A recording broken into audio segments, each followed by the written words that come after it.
Welcome to Wikipedia to fall asleep to.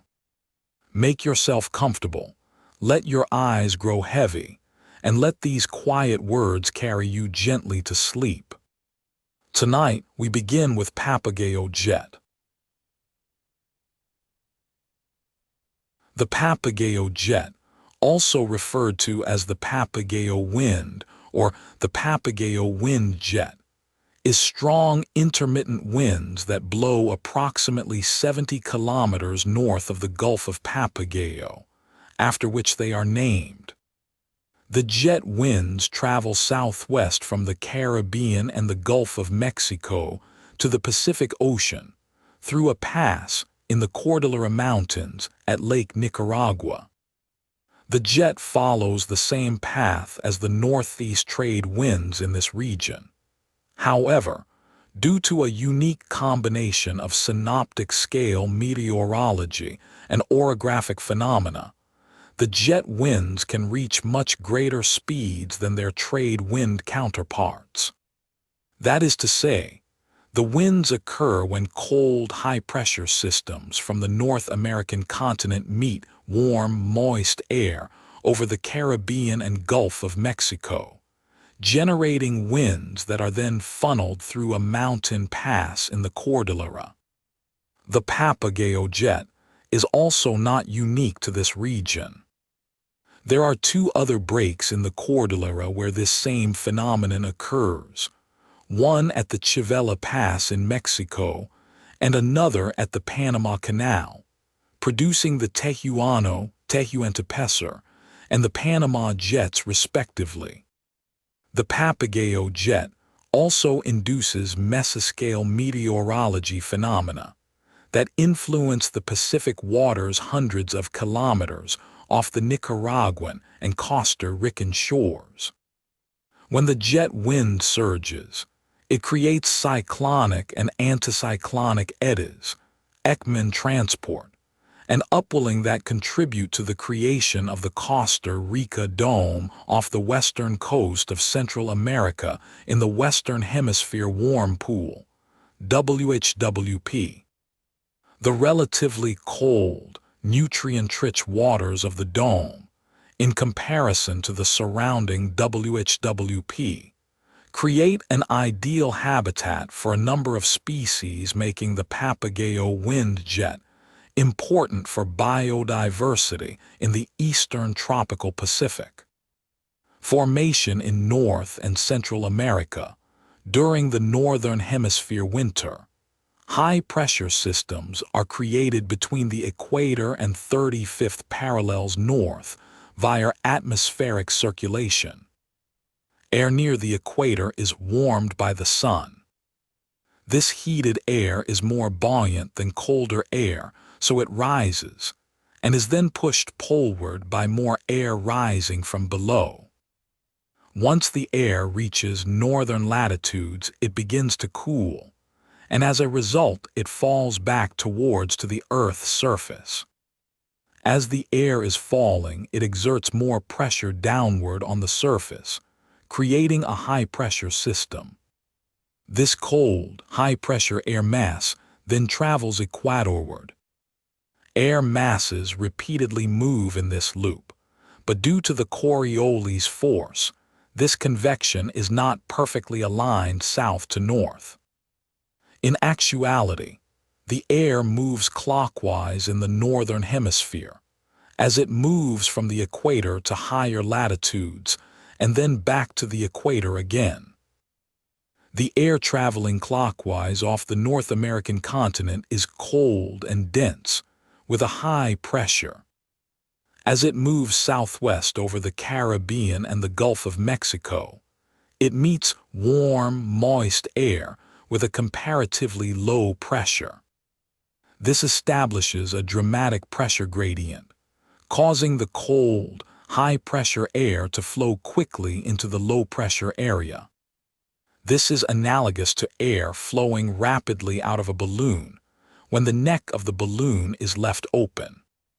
The air in the balloon has a higher pressure than the surrounding air, so the air flows out of the balloon until the pressure inside and outside of the balloon is equal. If Central America were topographically flat, the air would flow uninterrupted from the Caribbean to the Pacific Ocean. However, the Cordillera Mountains, which run along the west coast of Central America, block this flow.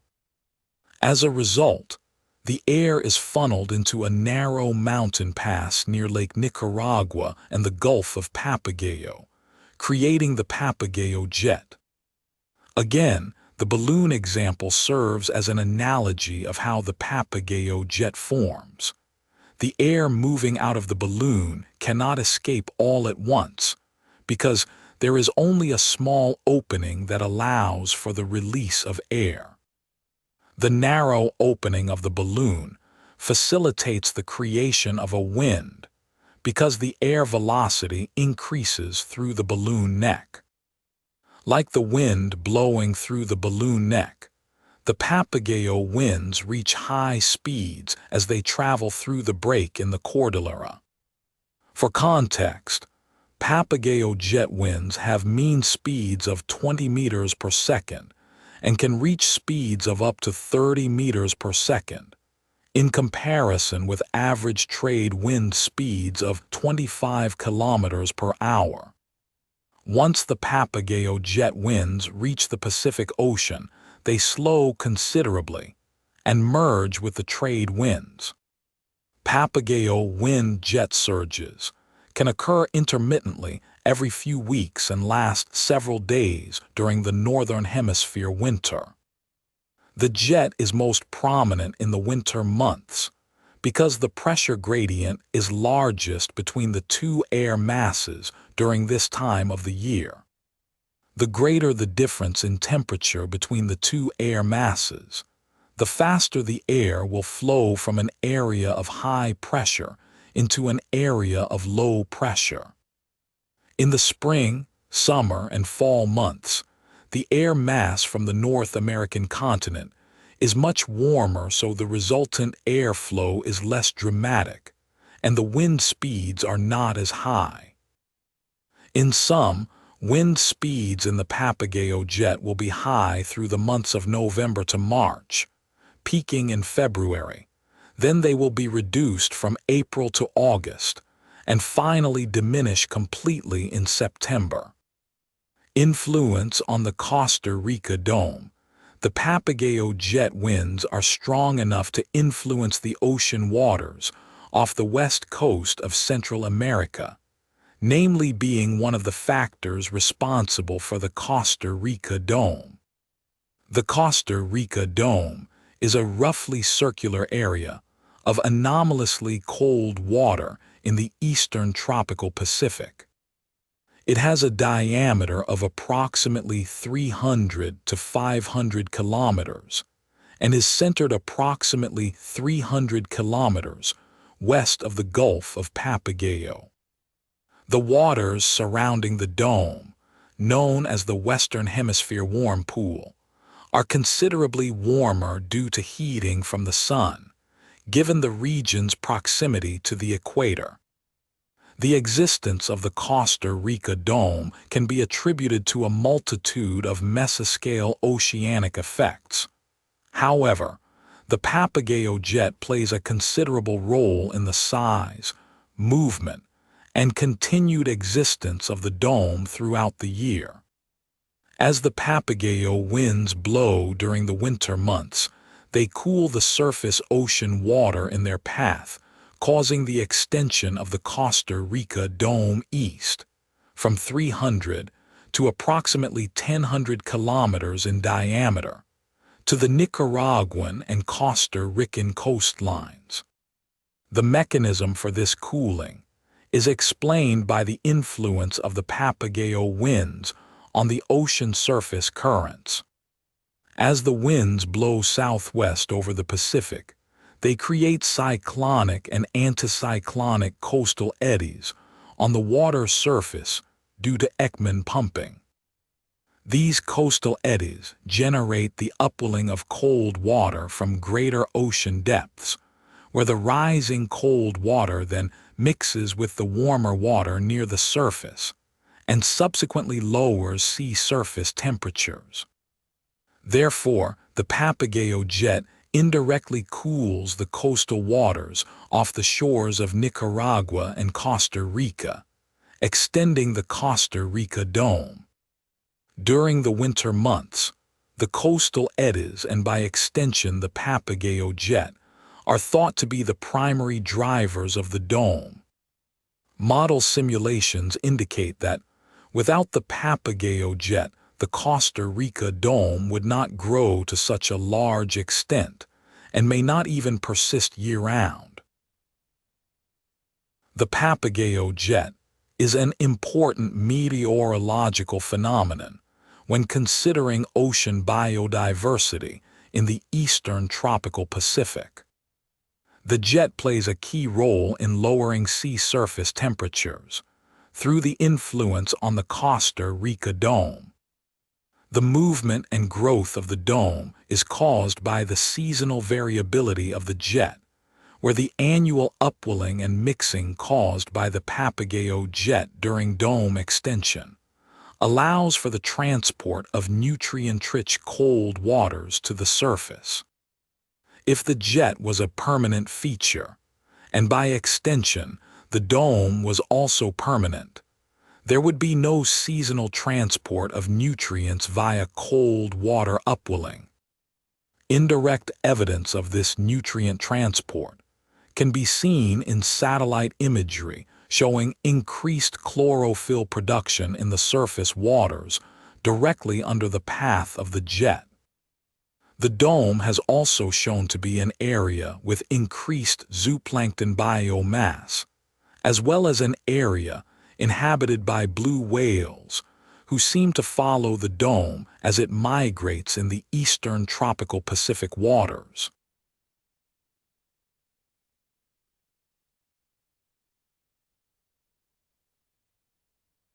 Our next topic tonight is General Trias. General Trias, officially the city of General Trias, Filipino, Lungsod ng General Trias, is a component city in the province of Cavite, Philippines. According to the 2024 census, it has a population of 482,453 people. Etymology: during the earlier part of the Spanish colonial period, General Trias was often referred to as Las Estancias, the ranches, which was once a part of Cavite El Viejo, the present-day Cowit. It was also called Malabon Grande. The name Malabon is derived from Tagalog, meaning having many silt deposits. The first reference seems to be more probable because General Mariano Trias, a noted writer, adopted the nom de guerre. Labon Grande, on the other hand, was affixed to the appellation because at the time the place was a vast wilderness covering Sitio Tejero, frequently called by the revolutionary as Salinas, present-day Rosario, Santa Cruz de Malabon or Malabon El Chico, present-day Tanza, and Tierra Alta, present-day Noveleta. When the town was made independent from Cavite El Viejo, it was finally called by its popular name San Francisco de Malabon, in honor of patron saint, Saint Francis of Assisi. Spanish Times, the 1818 Spanish census, showed the area had 1,510 native families and 69 Spanish Filipino families. First Cry of Cavite: the first uprising in Cavite, known as the First Cry of Cavite, took place in San Francisco de Malabon at around 10:00 a.m. On August 31st, 1896, when Filipino revolutionaries led by Mariano Trias, Diego Magica, and Nicolas Portilla attacked the town tribunal in Pasong Calabor, now Santa Clara. This was followed by a second uprising at around noon in Tierra Alta, and a third in Cavite El Viejo between 2:00 and 3:00 p.m. Tejeros Convention, a local chapter of the Katipunan, known as Barangay Mapagtiis, had already been in existence in the place for some time. Known as Barangay Mapagtiis, had already been established in the area. The Sangguniang Bayang Magdiwang, led by General Mariano Alvarez of Tierra Alta, and the Sangguniang Bayang Mapagtiis of San Francisco de Malabon later merged to form the Magdiwang Council, with Alvarez as its president. The Magdiwang Council hosted the Tejeros Convention on March 22, 1897, at a friar estate house in Sitio Tejero, now part of Rosario. During the convention, General Emilio Aguinaldo was elected president, and Mariano Trias, then a lieutenant general, was elected vice president, establishing a revolutionary government that replaced the Katipunan. American occupation on October 15, 1903, Act No. 947 was approved by the Philippine Commission, merging the adjacent town of Santa Cruz de Malabon, present-day Tanza, with San Francisco de Malabon, with the latter designated as the municipal seat. In 1909, a resolution was passed by the San Francisco de Malabon Municipal Council to separate Santa Cruz de Malabon to become an independent municipality of its own. It took effect in 1910. On February 28, 1914, Act No. 2390 was passed by the Philippine Assembly, changing the town's name to Malabon. On February 24, 1920, Act No. 2889 was approved, renaming the town after General Mariano Trias, who died 6 years earlier. On August 19, 2015, President Benigno Aquino Roman III signed Republic Act No. 10,675, which converted the municipality of General Trias into a component city of Cavite. The bill finally came into full effect after a majority of the city's residents voted yes to cityhood through a plebiscite. General Trias thus became the 7th city in the province and the 145th in the country. Lone District of General Trias on September 14, 2018. President Rodrigo Duterte signed Republic Act No. 11,069, reapportioning the province of Cavite into 8 legislative districts to make General Trias the province's 6th legislative district. Geography: General Trias is an inland city of Cavite located 33 kilometers, 21 miles, southwest of Manila and 23 kilometers, 14 miles from Muse. It straddles the northeastern part of the province. The city is surrounded by the municipalities of Rosario and Noveleta in the north, by Tanza and Tres Martires in the west, by Amedio in the south, Silang in the southeast, and the cities of Dasmariñas and Muse to the east. General Trias has a total land area of 81.46 square kilometers, 31.45 sq mi.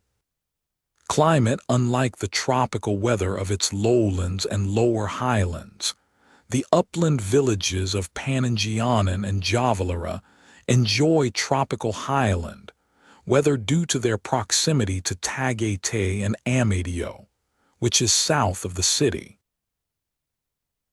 General Trias is politically subdivided into 33 barangays, as indicated below and the image herein.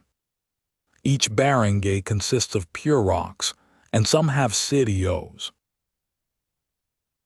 In the 2024 census, the population of General Trias was 482,453 people, with a density of 5,900 inhabitants per square kilometer, or 15,000 inhabitants per square mile.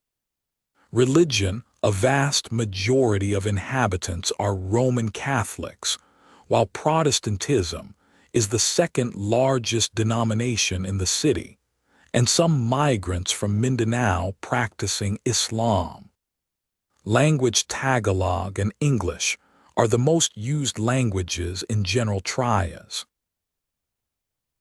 Pursuant to Chapter Roman 2, Title Roman 2, Book Roman 3 of Republic Act No. 7160, or the Local Government Code of 1991, the city government is to be composed of a mayor, alcalde, a vice mayor, vice alcalde, and members, kagawad, of the legislative branch, sangguniang panlungsod, alongside a secretary to the said legislature, all of which are elected to a 3-year term, and are eligible to run for 3 consecutive terms. Executive: as with every Philippine city, the city mayor serves as General Trias chief executive. Elected to a term of 3 years and limited to 3 consecutive terms, the mayor appoints the directors of each city department, which include the Office of Administration, Engineering Office, Information Office, Legal Office, and Treasury Office. The current mayor is Luis Furra Roman IV. The city's vice mayor performs duties as acting mayor in the absence of the mayor. The vice mayor automatically succeeds as mayor upon the death of the incumbent, or if the mayor is unable to fulfill their duties. The vice mayor also convenes the Sangguniang Panlungsod, the city's legislative body. The current vice mayor is Jonas Glenn Labugan. Legislative: within the city board, or Sangguniang Panlungsod, crafts all city ordinances, performs appropriation of city funds, issues franchises and permits, impose fees on city services, and exercise other duties and powers as stipulated by the Local Government Code of 1991. Under R.A. 10,675, Article V, Section 10A, General Trias is entitled to a city board composed of 10 members. General Trias has been gradually undergoing industrialization since the turn of the 21st century. Several major industrial estates, such as Gateway Business Park, a world-class business community in Javalera, and the new Cavite Industrial City, NCUBE, in Mangahan, have chosen General Trias to be their home base. The Cavite Export Processing Zone, CEPS, occupies about 0.60 square kilometers, 0.23 sq mi of land belonging to General Trias. 110 factories operate in the CEPS. The others are the Golden Gate Industrial Park, Phase I, in Buenavista Roman II, and Golden Gate Industrial Park, Phase Roman II, in Panangianan, while the rest are found at Barangay Mangahan, Barangay San Francisco, and along Governor's Drive. Private subdivisions: General Trias is considered one of the new frontiers of growth and development in the Calabarzon area, as attested by the giant industrial subdivisions located in the city. Many of these are in the Highland Barangay of Mangahan, located along Governor's Drive, the barangays of San Francisco, Santiago on the Arnaldo Highway, and Barangay Pasong Camikil Romans 2 on Open Canal Road. Township developments from small private subdivisions. General Trias has been a leading destination for large-scale township developments in recent years. To date, a total of 5 townships under construction and development in the city, namely, the 140-hectare Maple Grove, situated on Br Jais, Bacau 1 and 2, San Juan Roman 2 and Tejero, the 3,400-hectare Lancaster New City, covering the Br Jais, of Navarro, Bacau 1, Pasong Camchil 1 and 2, Pasong Kawayan 1, Santiago Sta. Clara Tapia, the 300-hectare River Park North, on Br Jais, Pasong Camchil 1 and 2, and the 300-hectare River Park South, on Br Jais, Pasong Kawayan 1 and 2 and Santiago. The 200-hectare Alegria, located in BRGY, San Francisco. These townships helps generate jobs and contribute with General Trias tax revenues to be one of the highest in the province of Cavite. Located at the Tejero intersection and opened in May 2016, the 55,000 square meter, 590,000 SQFT, Robinson's Place General Trias, now Robinson's General Trias, is Robinson's 4th shopping mall in the province and the first full-scale mall in General Trias. On the southern part of the city lies one of the biggest golf and country residential estate, Eagle Ridge Golf and Country Club. It covers about 700 hectares, 1,700 acres, which makes it one of the largest residential estate in the country. The Golf and Country Club, which is one of the component of Eagle Ridge development, is nearing its completion with 3 playable golf courses and 2 operational satellite clubhouses. The 300-hectare, 740-acre Eagle Ridge residential expanse features a very upscale housing community. The integral component of the project will make up the whole concept of Eagle Ridge as a golf and residential site. Since the 4th quarter of 2017, a number of shopping malls and areas are currently being built, including Vista Mall General Trias. Festival General Trias celebrates its Valenciana Festival every year. Valenciana, a variation of the Valencian paella, was first popularized in General Trias and became part of their culture. The master plan for General Trias is to achieve an agro-industrial and residential balance.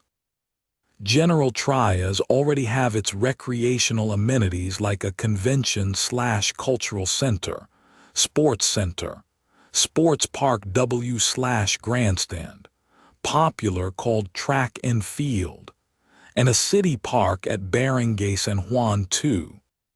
Since its cityhood, numerous renovations of public infrastructure are underway, including the building of General Trias City Hall Mangahan Annex and the takeover of the General Trias Medicare Hospital, run by the provincial government, converted into the city of General Trias Medicare Hospital, run by the city government. The road widening activities conducted to fill the increasing number of vehicles that pass through its roads, especially in Arnaldo Highway, Governor Ferrer Drive, Crisanto M. de los Reyes Avenue, and Governor's Drive. It also invested on making diversion roads to ease traffic congestion problem, and provides an easy and better access of transportation to its constituents who live in remote areas of the city, like the road connecting Governor Furrer Drive of Barangay Buenavista, 1 to Arnaldo Highway of Barangay Santiago, Mayor's Drive. Transportation General Trias would soon be more accessible with the C6 Expressway's construction connecting North and South Luzon, and the Cavite Laguna Expressway's development connecting Cavitex to Slex. The expansion of the LRT Line 6 from Bacoor to Dasmariñas would also provide fast access from General Trias to Metro Manila. Healthcare. Several hospitals, both private and government-owned, have also sprouted throughout General Trias, ranging from government health centers to private clinics to complete hospitals. Gen Tri Medical Center and Hospital Inc. and Gentry Doctors Medical Center, to name a few, are among the biggest hospitals in the entire province of Cavite.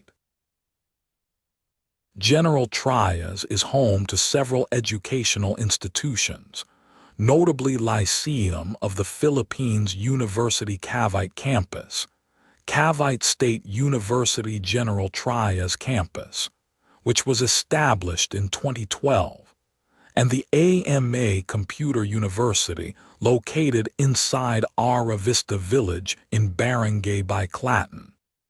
Also in General Trias, there are several private and public elementary and high schools, which is supervised by its own DepEd City School Division. Notable personalities: Mariano Trias, considered the first de facto vice president of the revolutionary government, established at the Tejeros Convention. The town was renamed in his honor after the revolution. Cacoy de Santos, actor. Maloy Ricalda, singer, member of BINI and actress. See also list of renamed cities and municipalities in the Philippines.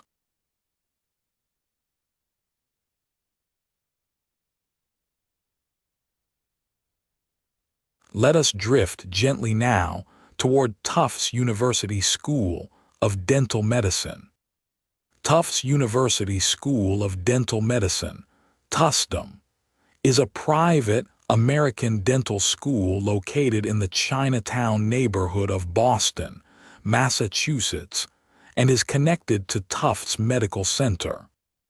It is one of the 8 graduate schools that comprise Tufts University. Founded in 1868 as Boston Dental College by Dr. Isaac J. Weatherby, the university is the second oldest dental school in the city and one of the oldest in the country. Acceptance to Tufts Dental Medicine is highly competitive. In the year 2023, Tufts University School of Dental Medicine had one of the lowest acceptance rates among all dental schools in the United States, with an acceptance rate of 5%. Tufts Dental Medicine, the Harvard School of Dental Medicine, and the Henry M. Goldman School of Dental Medicine at Boston University comprise the 3 schools of dental medicine in the Boston metropolitan area. TUSDM educates both predoctoral and postdoctoral students. The majority of students pursue a Doctor of Dental Medicine, DMD degree.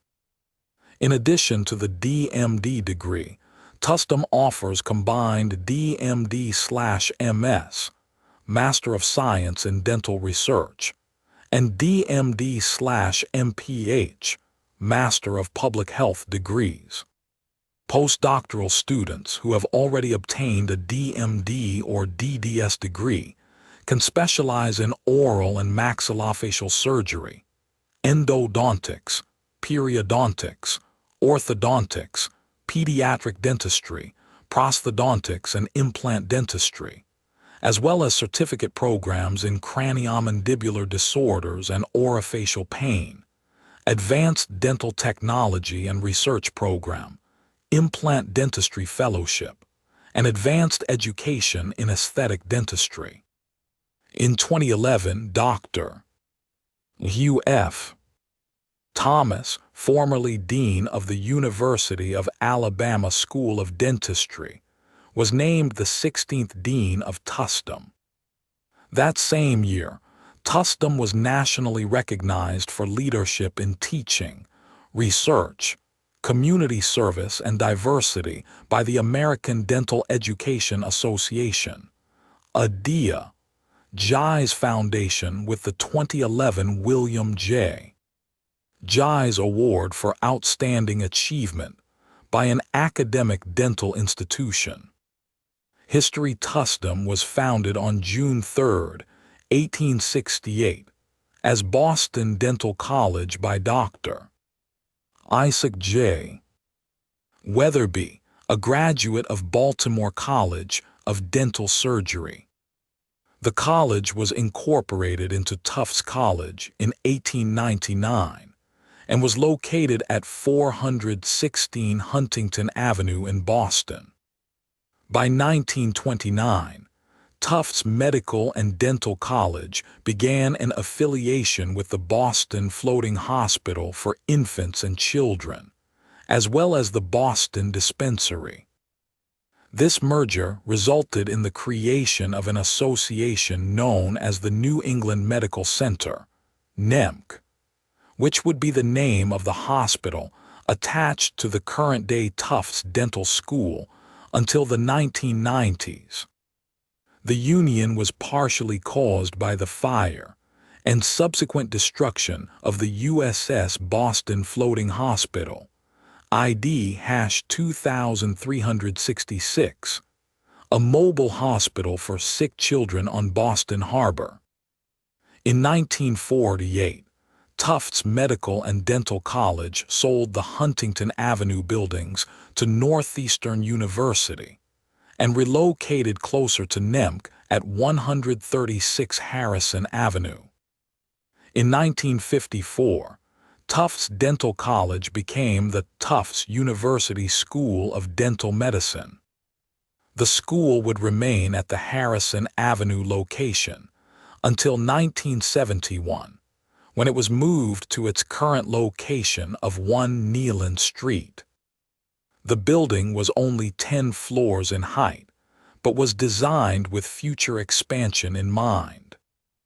In 2009, the building was vertically expanded by 5 floors, and the design won multiple architectural awards.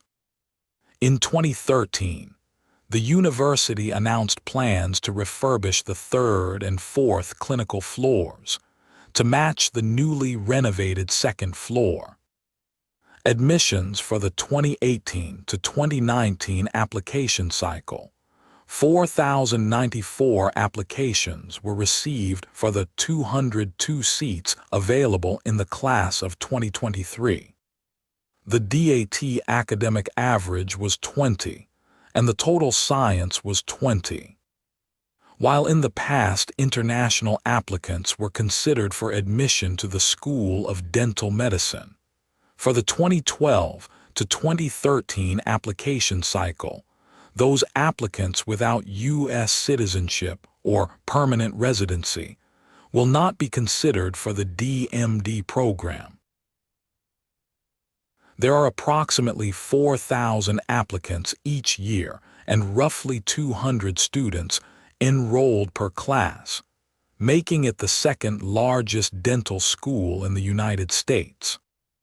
The class of 2015 had an average age of 24, ranging from 21 to 38. The class was composed of students from 29 states. The school has over 7,000 alumni composed of individuals from all 50 states and 39 countries. Nearly half of the class of 2015 identifies as Asian, 45%, and 49% of the class is female. Curriculum: the curriculum of Tufts University School of Dental Medicine, TUSDM, is a competency-based curriculum. The DMD program, which extends over a 4-year period, consists of a series of didactic lecture and seminar, patient simulation clinic, introductory clinical experience and workshop, clinical group practice, rotations and community service learning externship, experiences. Facilities: in 2009, Tufts Dental completed a $68 million, 5-floor vertical expansion. The vertical expansion houses 2 new clinical patient floors, a new 108-chair simulation lab and teaching facilities for students, as well as a continuing education conference center and administrative offices. The design for the 5-story expansion, by Architectural Resources, Cambridge, integrates contemporary forms and materials within the framework of the existing building. In contrast to the heavier forms of the existing structure, the vertical addition uses a glass and aluminum curtain wall system and white metal panels, which is extended to the street level. The existing egress stair at the corner of the building has also been transformed into a glass beacon that marks the gateway to the Tufts Health Sciences Boston campus. The project includes updates to the entire building's infrastructure, incorporating new elevators and updated life safety systems, as well as a new generator. Additionally, the expansion has helped different departments work together more effectively with the use of 2 internal stairs, one connecting the clinical floors, and a second connecting the administrative and continuing education departments. In January 2012, the school dedicated the periodontology library to Dr. Irving Glickman, who paved the way for the study of periodontology. Research areas of research at Tufts Dental include bone remodeling, Sjogren's syndrome, dry mouth and dry eye, dental materials, Division of Public Health Research and Oral Medicine, Public Health and Community Service, craniofacial and molecular genetics, integrated tissue engineering, biostatistics, prosthodontics and operative dentistry, TMD and orofacial pain. Student organizations: the School of Dental Medicine has over 40 student organizations. Some of the organizations present at Tufts Dental include Delta Sigma Delta, DSD, American Student Dental Association, ASDA, and the Bates Student Research Group. American Student Dental Association, ASDA. The American Student Dental Association was established in 1971 to represent, serve, and support the needs and interests of dental students. As a national professional organization, ASDA provides a forum for expression of dental student concerns. ASDA currently has more than 14,000 predoctoral members at each of the 55 U.S. dental school chapters. Bates Student Research Group. The Bates Student Research Group, SRG, is a student-run organization that promotes student research in dentistry and its related disciplines. Our main purpose is to foster an environment whereby students interested in enriching their dental education through research are encouraged to do so. Dean of the School of Dental Medicine, Dr. Nadim Karimbuks, was named the 17th Dean of the Tufts University School of Dental Medicine in July 2019. Dr. Karembux previously had been the Associate Dean for Academic Affairs and a professor of periodontology at the School of Dental Medicine since 2012. Born in Nakuru, Kenya, Karembux received his undergraduate degree from the University of Massachusetts at Amherst and his Doctor of Dental Medicine from Harvard School of Dental Medicine. He also earned a Master's of Medical Science in Oral Biology and Graduate Certificate in Periodontology from Harvard School of Dental Medicine.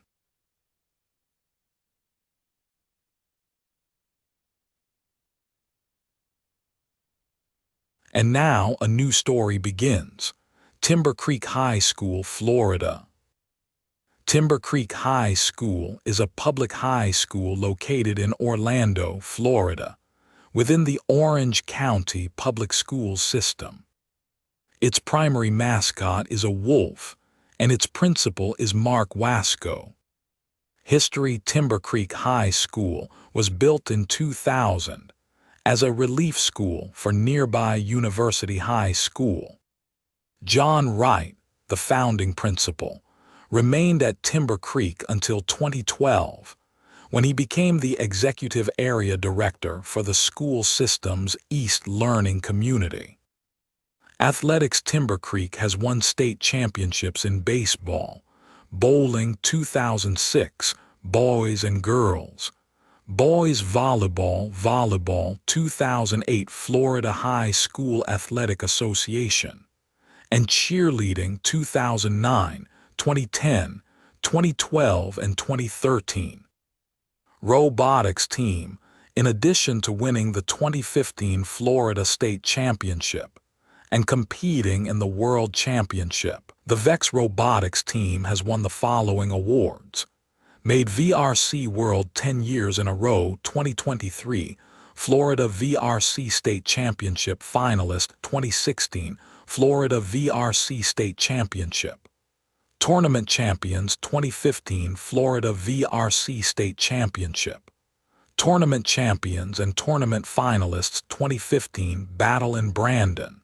Tournament champions, Judges Award. Robot Skills Champion 2015, Space Coast, VEX Robotics Showdown. Excellence Award, Robot Skills Champion. Programming Skills Champion 2014, Central Florida Skyrise. Excellence Award, Innovate Award, Programming Skills Champion, Robot Skills Champion.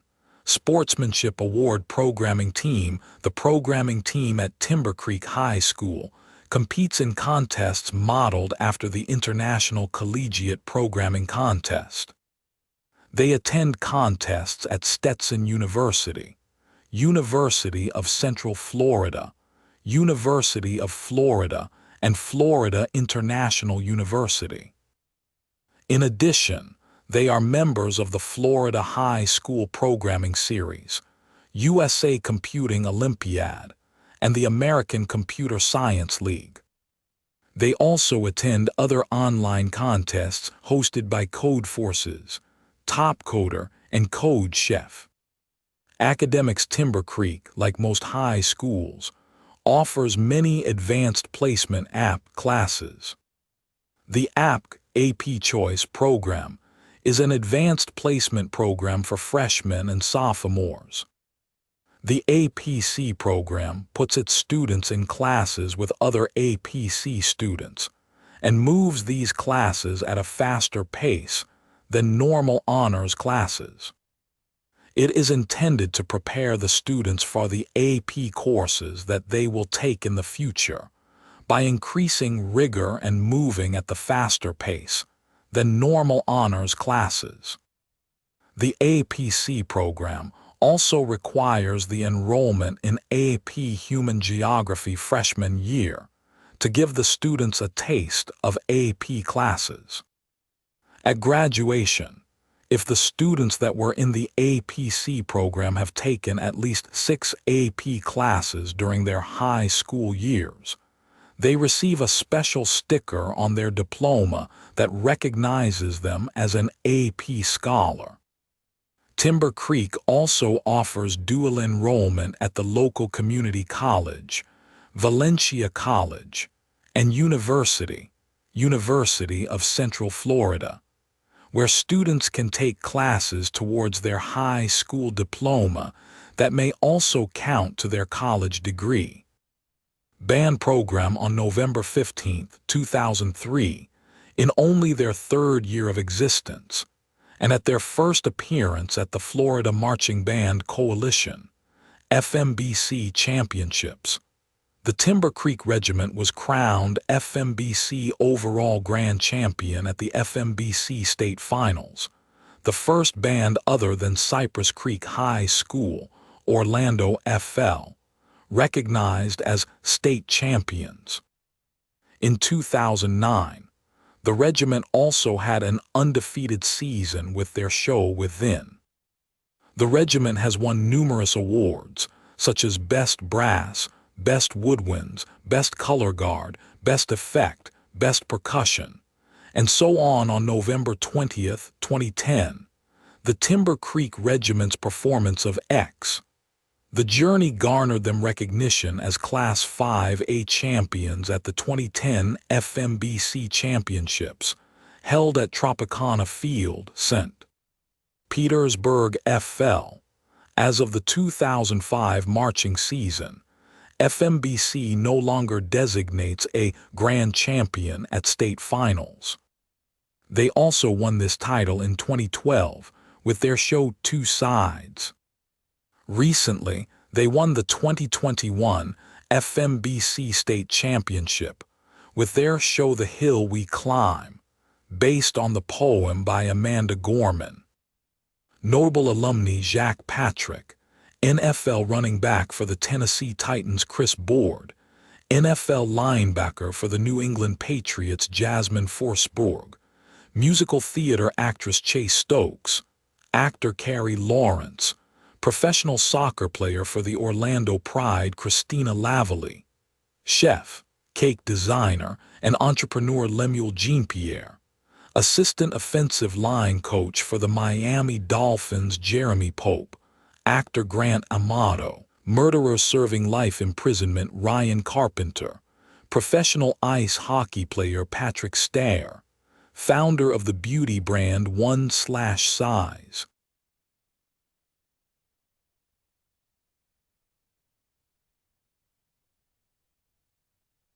Let your mind wander now to Benoît Costil. Benoît Guy Robert Costil is a French former professional footballer who played as a goalkeeper. Costil represented his nation at under 21 and senior level. He was part of France's squad at UEFA Euro 2016, in the same year as his senior international debut, and won the 2021 UEFA Nations League finals. Early career. Born in Keene, Calvados, Costil started his career at Keene in League One, but only made 10 performances for the club before being sent on loan in the 2008-09 season to Vannes in League Two. On 17th of June 2009, Sedan signed Costil from Keene until June 2011. In 2 years at Sedan, he made 76 appearances and was elected Best Goalkeeper of League Two for the 2010-11 season. Rennes. On 14th of June 2011, he signed a 3-year contract for Rennes after his contract with Sedan expired. This transfer meant he returned to League One for the first time since the handful of appearances he made at Keene at the beginning of his career. Bordeaux. In 2017, Costil joined Bordeaux. In July 2019, he extended contract until 2022 and was named the team captain. However, following the signing of Laurent Koscielny, he was relegated to vice-captain. In 2022, Costil confirmed his departure from Bordeaux. Auxerre. On 16th of July 2022, Newly promoted League One team Auxerre announced the signing of Costil for free on a one-year deal. International career. Costil was a France U21 international, having participated in the 2008 Toulon tournament. On 6 November 2014, Costil was called up to France manager Didier Deschamps' 23-man squad for friendly matches against Albania and Sweden. On 12 May 2016, Costil was called up to France manager Didier Deschamps' 23-man squad for UEFA Euro 2016 as the third goalkeeper behind captain Hugo Lloris and Steve Mandanda. His team won the silver medal in the competition after losing to Portugal 0-1 in final game, but he did not appear in the tournament. He made his debut on 15 November against Ivory Coast, playing the whole game, also captaining his side in a 0-0 home draw. He kept the first clean sheet. On 17 May 2018, he was included in a preliminary 35-man French squad for the 2018 FIFA World Cup in Russia alongside Anthony Martial, but did not make the final 23. In September 2018, after Steve Mandanda got injured, Deschamps called Costil up to the national team for matches against Germany and the Netherlands in the UEFA Nations League. In October 2021, he became UEFA Nations League champion with the national team. UEFA Nations League 2020-21 UEFA European Championship runner-up 2016.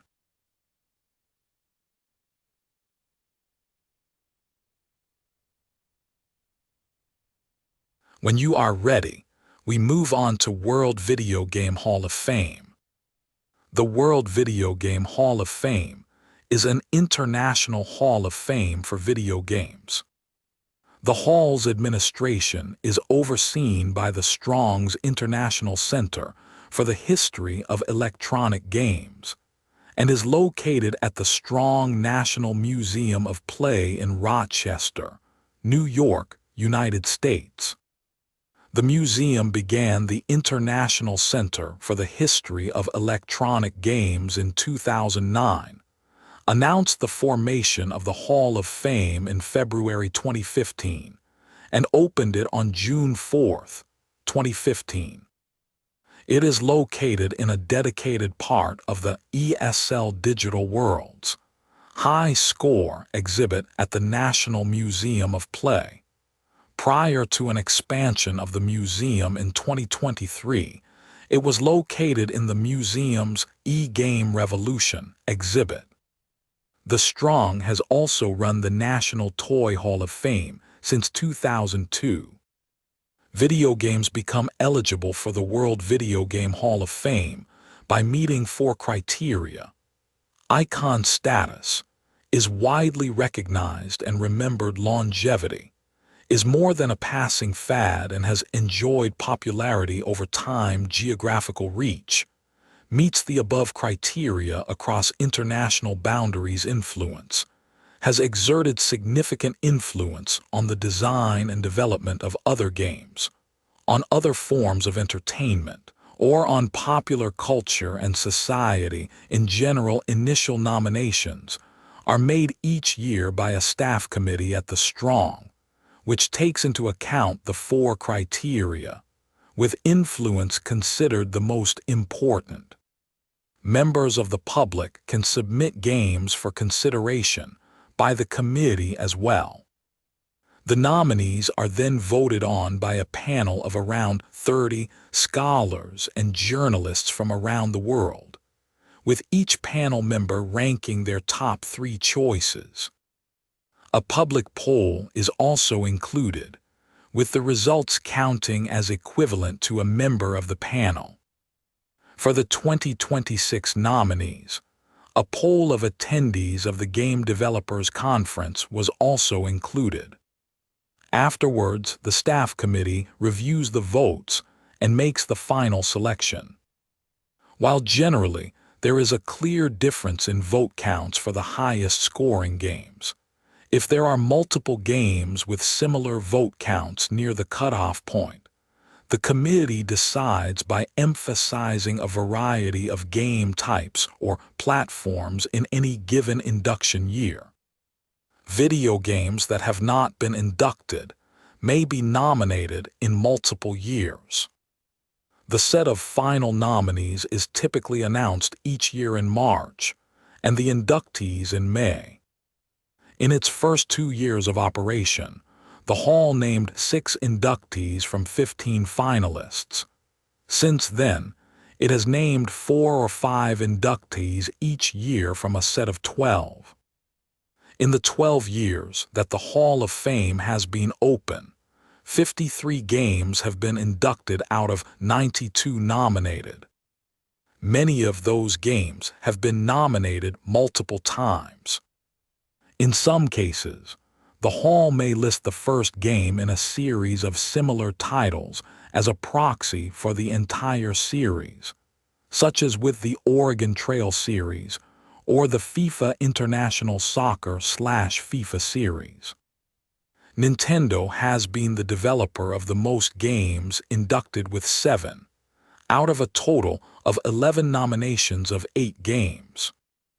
Atari has had 3 games inducted out of 6 nominations of those 3 games, and Blizzard Entertainment, Capcom, Konami, ID Software, and Maxis have had 2 games inducted.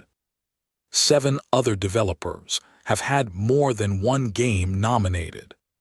Minecraft, FIFA International Soccer, and Angry Birds are tied for the most nominations at 4, all of which were then inducted.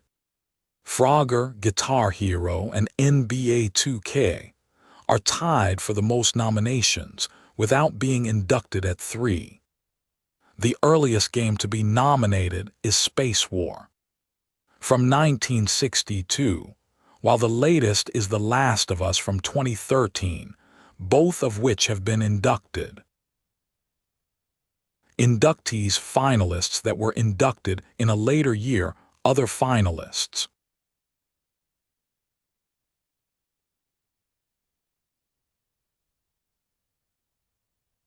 Our next topic tonight is Universal Islands of Adventure. Universal Islands of Adventure, commonly known as Islands of Adventure, is a theme park in Orlando, Florida, United States. Owned by NBC Universal and operated by Universal Destinations and Experiences, the park officially opened as Universal Studios Islands of Adventure on May 28, 1999. Its opening marked Universal's largest investment and expansion in the Orlando area since the debut of Universal Studios Florida in 1990. The expansion included the development of Universal City Walk, together establishing what became Universal Orlando Resort. The park was renamed Universal's Islands of Adventure in 2001, a name that remained in use through 2023.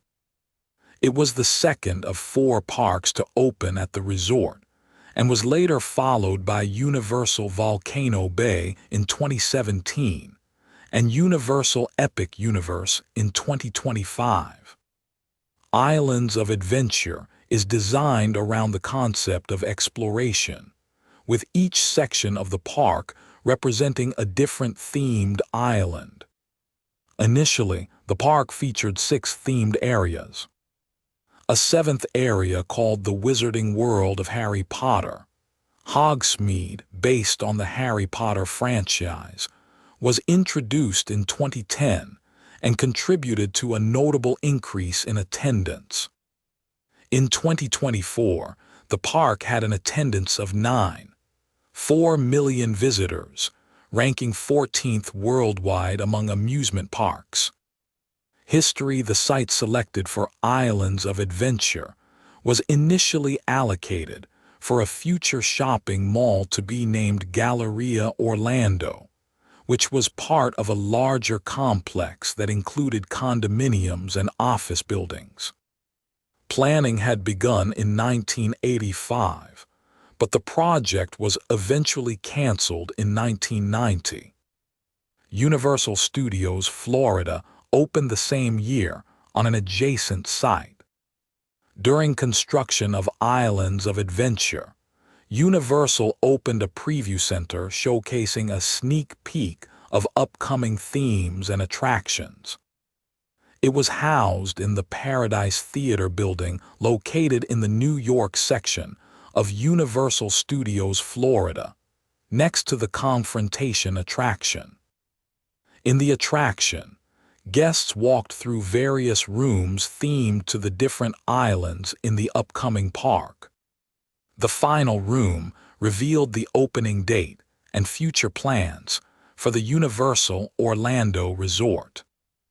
Opening Islands of Adventure held a soft opening preview beginning March 27, 1999, in which visitors could enter the park at a discounted price, while the park conducted a technical rehearsal and made final adjustments. Attractions could open and close throughout the day without notice, or not open at all. The park's grand opening was initially scheduled for mid-May, but it was later delayed, opening officially to the public on May 28, 1999.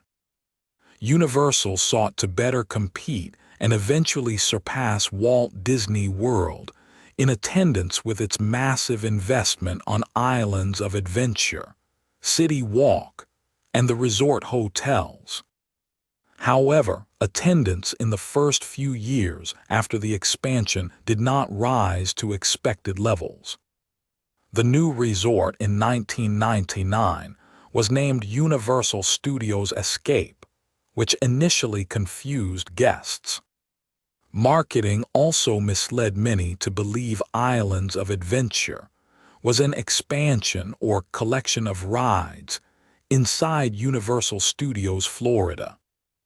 The marketing campaign was completely revamped in 2001 to clarify that the new park was a standalone theme park, and the resort was renamed Universal Orlando Resort. A number of attractions at Islands of Adventure have been removed over the years, such as Island Skipper Tours, a short-lived boat ride that took guests across the park's central lagoon. Dueling Dragons, a roller coaster featuring two intertwined inverted tracks, was renamed Dragon Challenge in 2010 and closed permanently in 2017.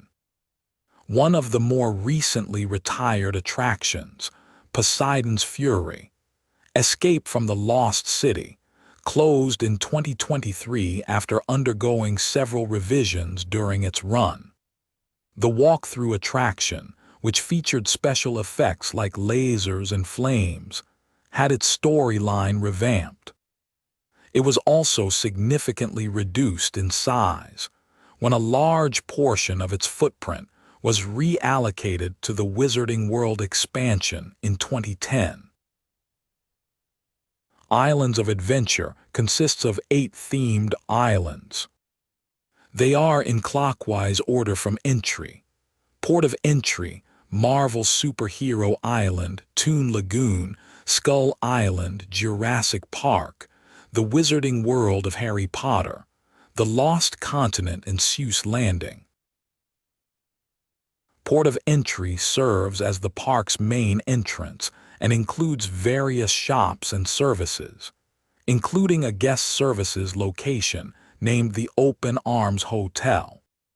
The park's centerpiece, Pharaoh's Lighthouse, is also located within the Port of Entry. Each night, this functioning lighthouse sends out a bright beam to lead visitors to and from the park's gates. It has dining options including Croissant Moon Bakery, Backwater Bar, The Grinch and Friends Character Breakfast, Confisco Grill, Starbucks, and Cinnabon. It has shopping options such as Port Provisions, Island Market and Export Candy Shop, De Photos Expedition Photography, Port of Entry Christmas Shop, Ocean Trader Market, and Islands of Adventure Trading Company. Marvel Superhero Island is based on the superhero characters featured in Marvel Comics.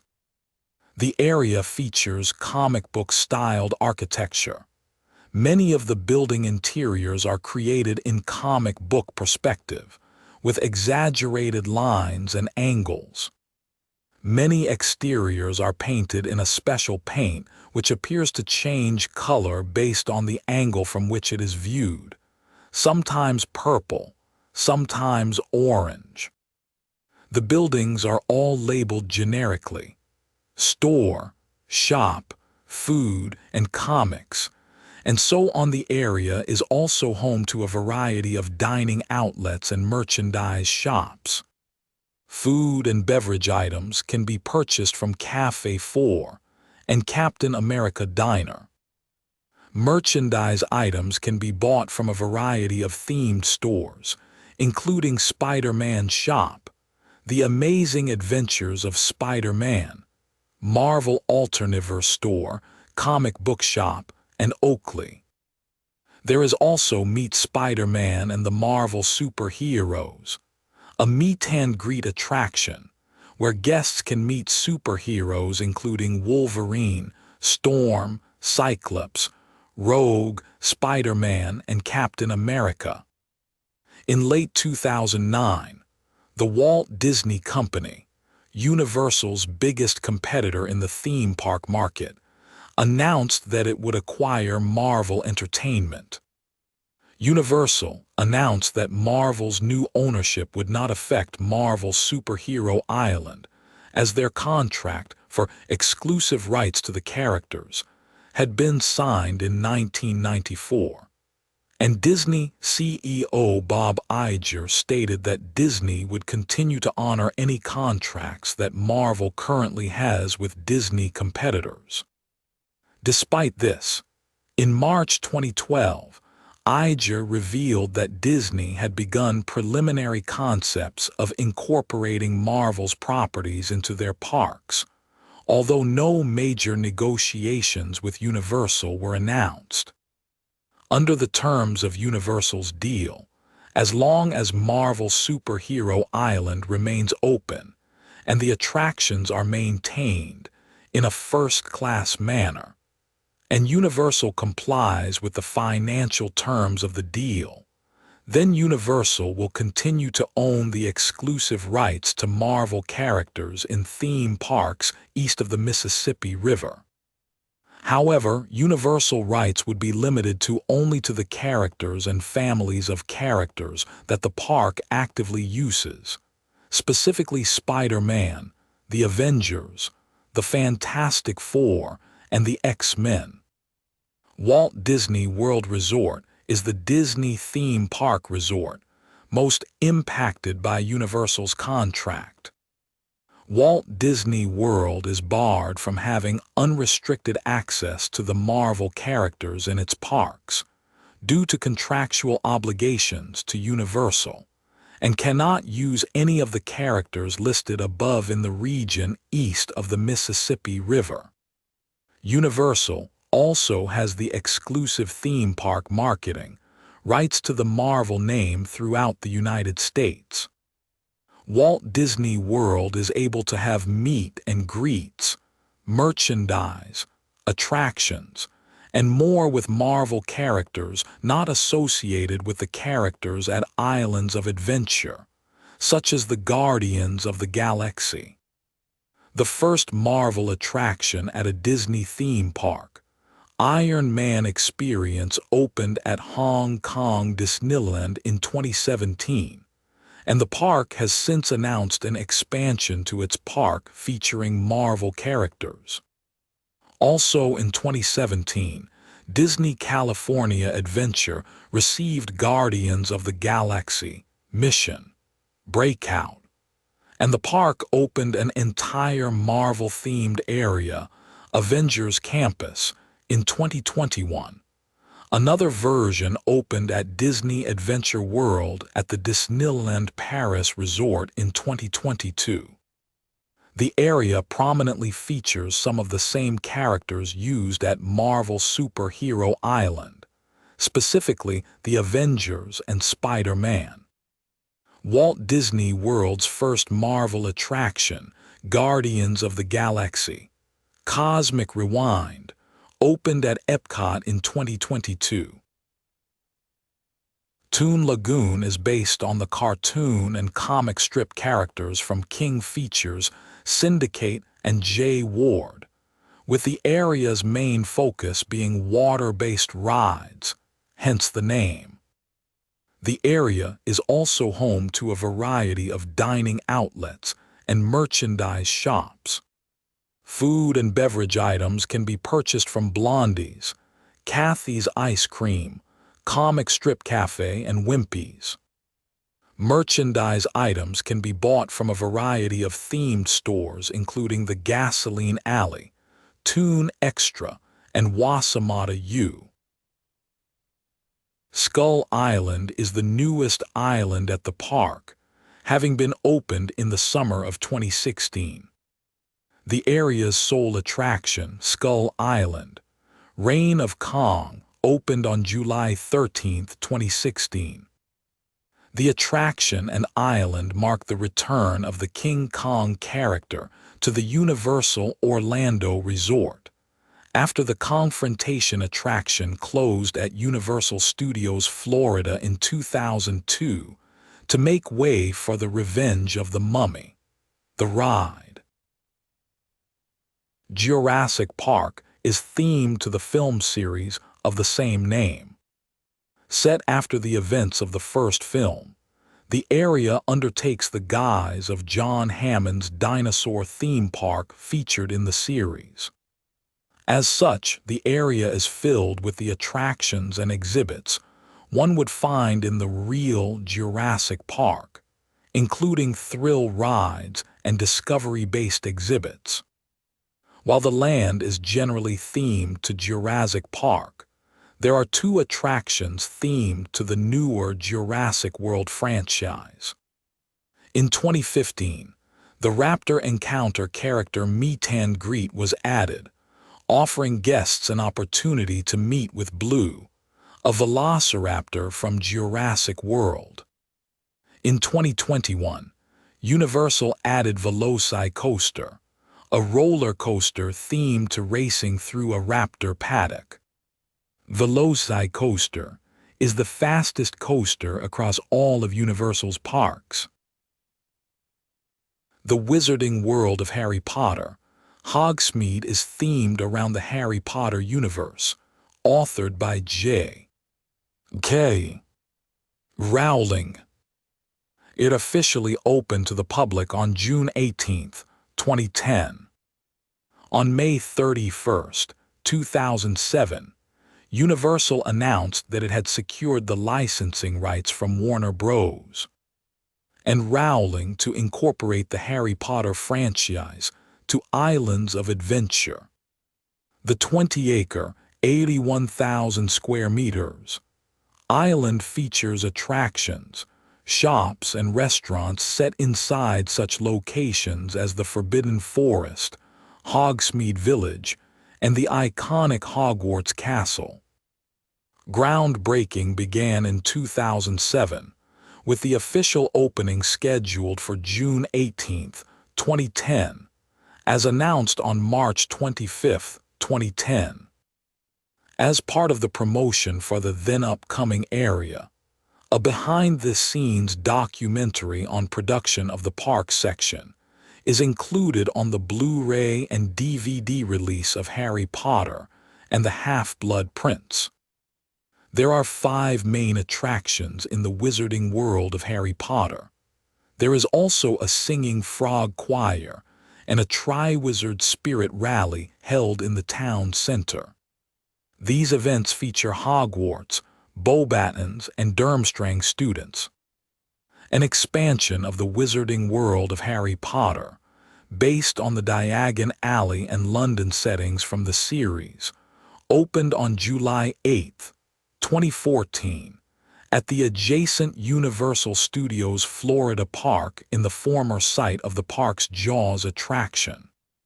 The Hogwarts Express attraction connects the two areas of the wizarding world of Harry Potter in each park. A third expansion of the wizarding world of Harry Potter, based on the Fantastic Beasts franchise and the Ministry of Magic, opened at Universal's Epic Universe in 2025. The newest expansion has no direct park-to-park connection to the existing areas of the wizarding world of Harry Potter. The Lost Continent is themed to ancient myths and legends, and is divided into two subsections: an ancient Arabian marketplace called Sinbad's Bazaar, and a Grecian Atlantis-esque lost city. Formerly, the Lost Continent included a medieval section, Merlinwood, but the majority of that area was re-themed for the wizarding world of Harry Potter. This land is also home to Mythos, which is one of two full-service restaurants in the park, and was voted winner of Best Theme Park Restaurant by Theme Park Insider for 6 successive years, between 2003 and 2008. In late April 2026, Universal announced the Lost Continent will be demolished for a new themed area. Its final attraction, the Mystic Fountain, had its last day of operation on May 15, 2026. The following day, it was surrounded by work walls. The demolition will start in phases, beginning with Phase 1, with removal of the former Sinbad Theater and the former Poseidon's Fury building.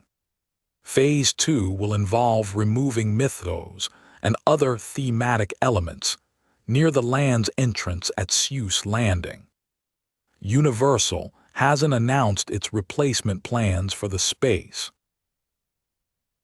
Seuss Landing is based on the works of author Dr. Seuss. The island features several Seuss-themed attractions, especially geared towards small children, as well as a green eggs and ham cafe and circus McGurkus restaurant. As in the books, one of the unique characteristics of this area is that there are almost no straight lines anywhere. Palm trees bent by the winds of Hurricane Andrew were even planted in the area to continue this theme. The area is also home to a variety of dining outlets and merchandise shops. Food and beverage items can be purchased from Circus McGurkus Cafe Stupendous, the high-in-the-sky Seuss trolley train ride, Green Eggs and Ham Cafe, opened seasonally, Hop on Pop Ice Cream Shop, and Moose Juice, Goose Juice. Merchandise items can be bought from a variety of themed stores including Cats, Hats and Things, The Cat in the Hat, Snookers and Snookers Sweet Candy Cookers, the high-in-the-sky Seuss trolley train ride, All the Books You Can Read, and Mulberry Street Stores Trading Co. A live-action show entitled Grinchmas Holiday Spectacular, which retells the story of how the Grinch stole Christmas, is available seasonally. Like Universal Studios Florida next door, Islands of Adventure expands beyond Universal's intellectual property, licensing themes and characters from other studios such as Warner Bros. And Marvel Entertainment. Dr. Seuss Properties. Dr. Seuss Enterprises, the Wizarding World / Harry Potter book and film franchise, J.K. Rowling and Warner Bros., Popeye King features Syndicate and E. A.C. Seger pre-2009 Marvel Comics, Marvel Entertainment, now owned by the Walt Disney Company. The Adventures of Rocky and Bullwinkle and Friends, J. Ward Productions. Character appearances like the neighboring Universal Studios Florida Islands of Adventure has a number of famous characters.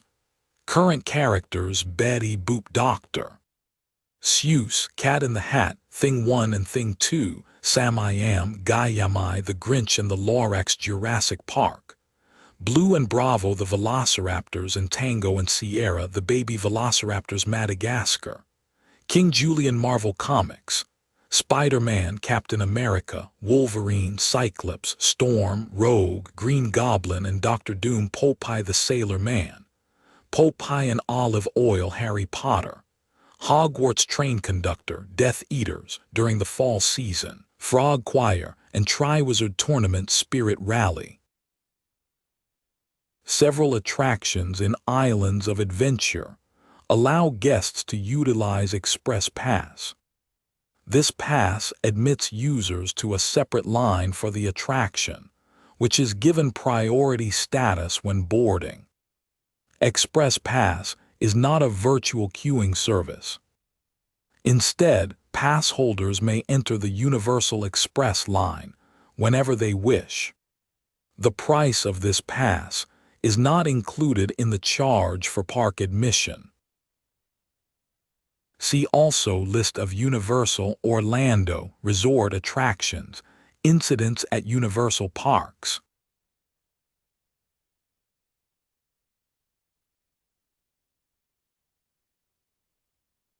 Let us drift gently now toward NCUBE. NCUBE was a series of parallel computing computers from the company of the same name. Early generations of the hardware used a custom microprocessor. With its final generations of servers, NCUBE no longer designed custom microprocessors for machines, but used server-class chips manufactured by a third party in massively parallel hardware deployments, primarily for the purposes of on-demand video. Founding and early growth, NCUBE was founded in 1983 in Beaverton, Oregon, by a group of Intel employees: Steve Colley, Bill Richardson, John Palmer, Doran Wilder, Dave Jurasek. Frustrated by Intel's reluctance to enter the parallel computing market, though Intel released its IPSC-1 in the same year as the first NCUBE was released. In December 1985, the first generation of NCUBE Hypercube machines were released. The second generation, N2, was launched in June 1989. The third generation, N3, was released in 1995. The fourth generation, N4, was released in 1999. In 1988, Larry Ellison invested heavily in NCUBE and became the company's majority shareholder. The company's headquarters were relocated to Foster City, California, to be closer to the Oracle Corporation. In 1994, Ronald Dilbeck became CEO and set NCUBE on a fast track to an initial public offering. Pivot to video. In 1996, Ellison downsized NCUBE. Dilbeck left and Ellison took over as acting CEO, redirecting the company to become Oracle's network computer division. After the network computer diversion, NCUBE resumed development on video servers. NCUBE deployed its first VOD video server in Dubai's Burj Al Arab Hotel. In 1999, NCUBE announced it was acquiring Sky Connect, a 7-year-old software company based in Louisville, Colorado, which developed digital advertising and VOD software for cable television.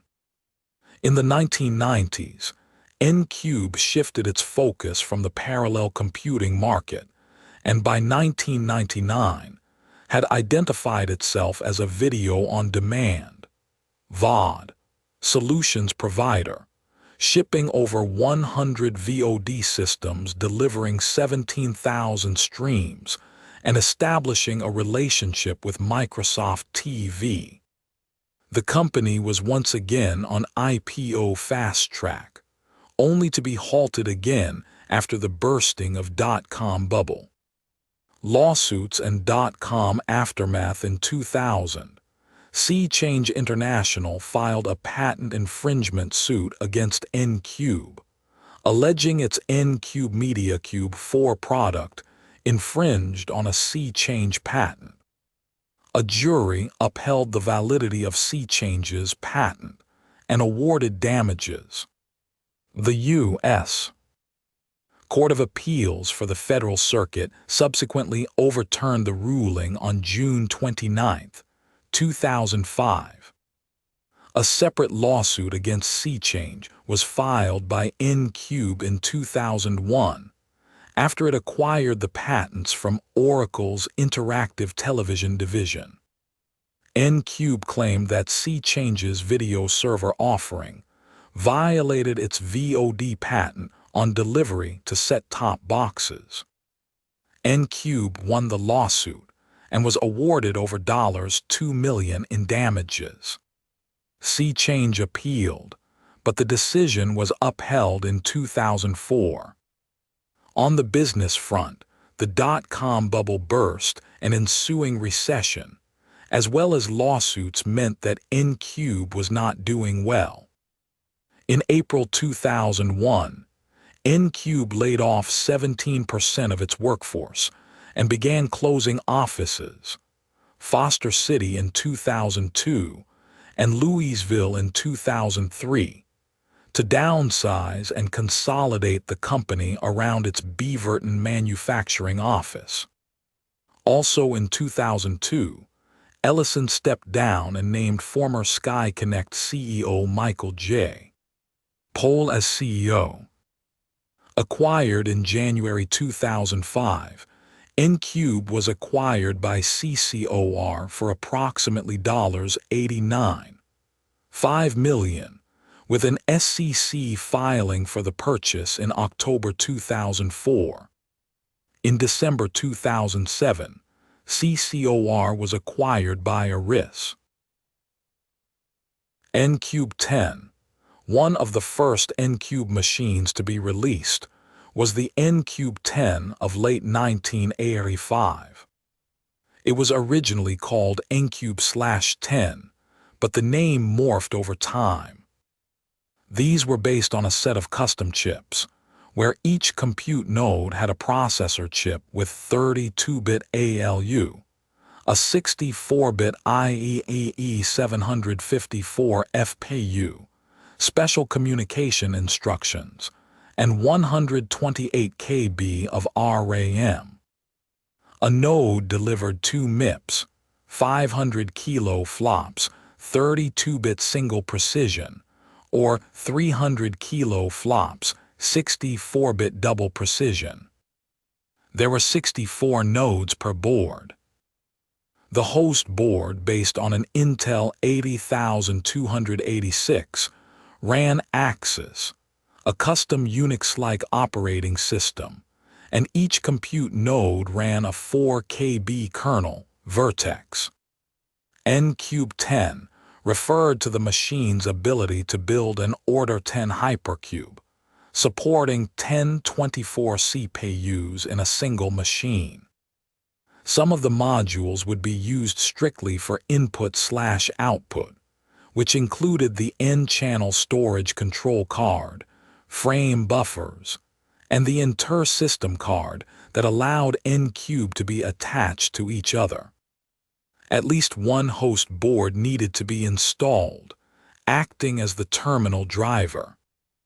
It could also partition the machine into subcubes, and allocate them separately to different users.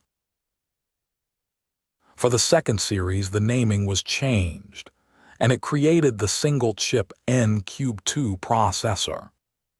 This was otherwise similar to the NCUBE10 CPU, but ran faster, at 25 MHz to provide about 7 MIPS and 3.5 megaflops. This was later improved to 30 MHz in the 2's model.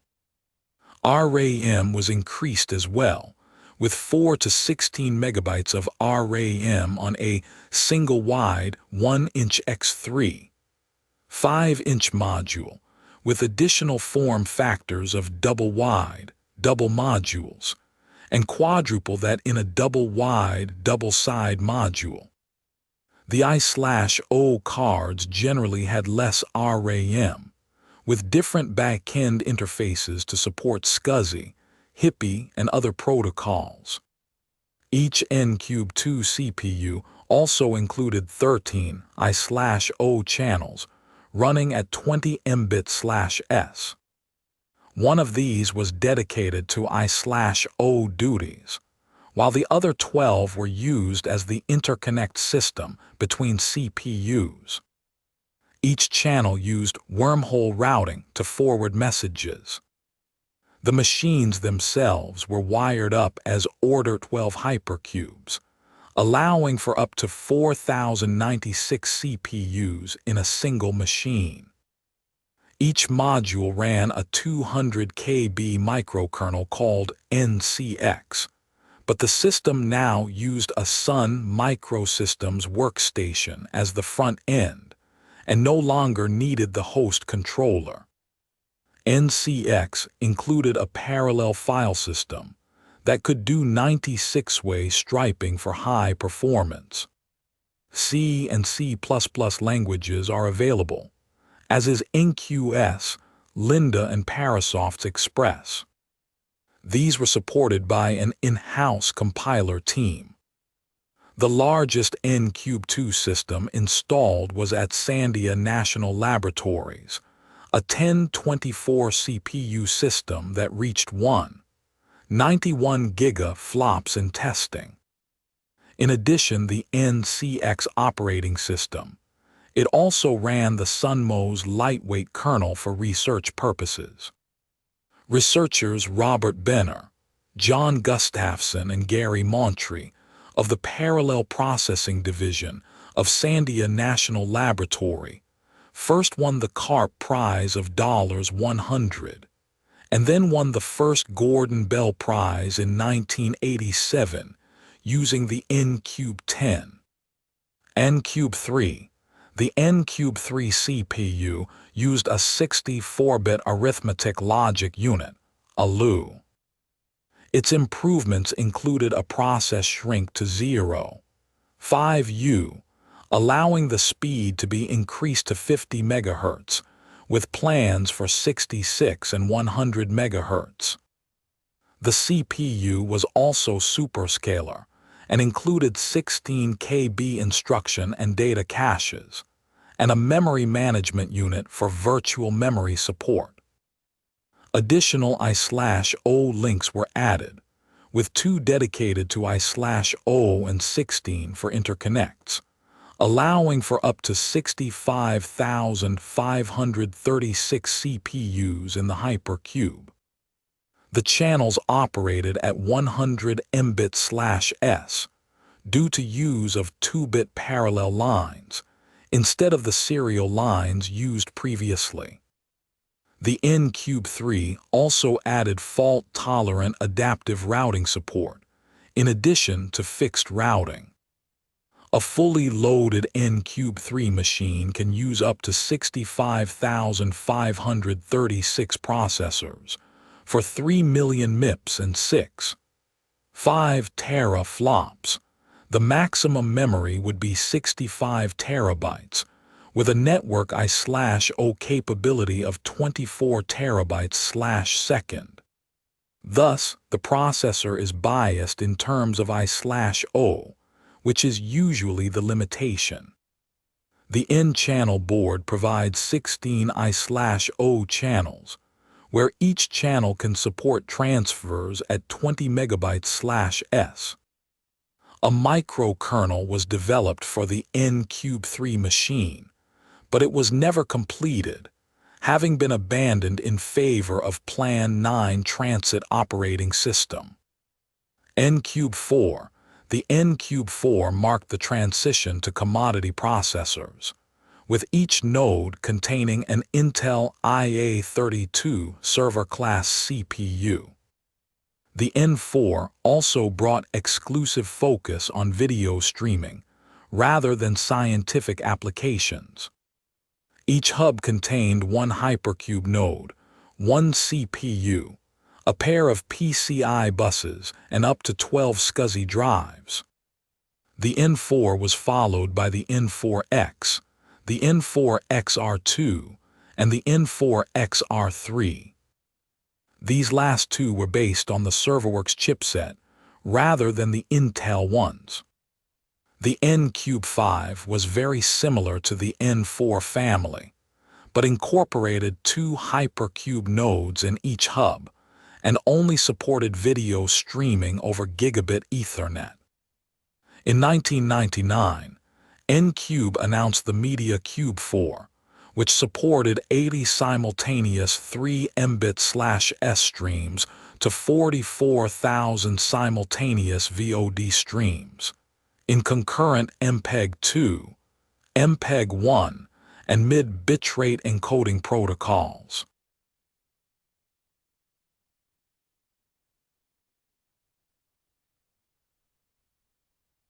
Let your mind wander now to Sara Jeannette Duncan. Sara Jeannette Duncan was a Canadian author and journalist who also published as Mrs. Everard Coates, her married name, and Garth Grafton among other names. First trained as a teacher in a normal school, she took to poetry early in life, and after a brief teaching period worked as a travel writer for Canadian newspapers and a columnist for the Toronto Globe. Afterward, she wrote for the Washington Post, where she was put in charge of the current literature section. Later, she made a journey to India and married an Anglo-Indian civil servant, thereafter dividing her time between England and India. She wrote 22 works of fiction, many with international themes and settings. Her novels met with mixed acclaim and are rarely read today. In 2016, she was named a National Historic Person on the advice of the Historic Sites and Monuments Board of Canada. Life-born Sara Jeannette Duncan on 22nd of December 1861 at 96 West Street, Brantford, Canada West, now Ontario. She was the oldest daughter of Charles Duncan, a well-off Scottish immigrant who worked as a dry goods and furniture merchant, and his wife, Jane Bell, who was Canada-born of Irish descent. She trained as a teacher, taking a third-class certificate at Brantford Model School and her second-class certificate at Toronto Normal School, but always had an eye on a literary career. She had poetry printed as early as 1880, 2 years before she fully qualified as a teacher. A period of supply teaching in the Brantford area ended in December 1884, when she traveled to New Orleans after persuading the Globe newspaper in Toronto and the Advertiser in London, Ontario, to pay her for articles about the World Cotton Centennial. Her articles were published under the pseudonym Garth and reprinted in other newspapers. They led the Globe to offer her a regular weekly column when she returned to Canada some months later. Duncan wrote her Other People and I column for the Globe during the summer of 1885, using the name Garth Grafton. She then moved to the Washington Post in Washington, D. where she was soon put in charge of the current literature department. She was back as Garth Grafton at the Globe in summer 1886, taking over the Woman's World section that had emerged. As in Washington, she contributed more generally as a member of the editorial staff. While the Woman's World column was fairly light in tone, she also wrote a more serious column for The Week, a Toronto-based literary periodical, using the names Jeannette Duncan and Sara Jeannette Duncan. Her biographer, Miss Dean, says that, well suited to The Week, her strongly defined progressive views on international copyright, women's suffrage, and realist fiction made her work remarkable in such conservative journals as The Globe and The Post. In early 1887, Duncan became parliamentary correspondent for the Montreal Star, basing herself in Ottawa.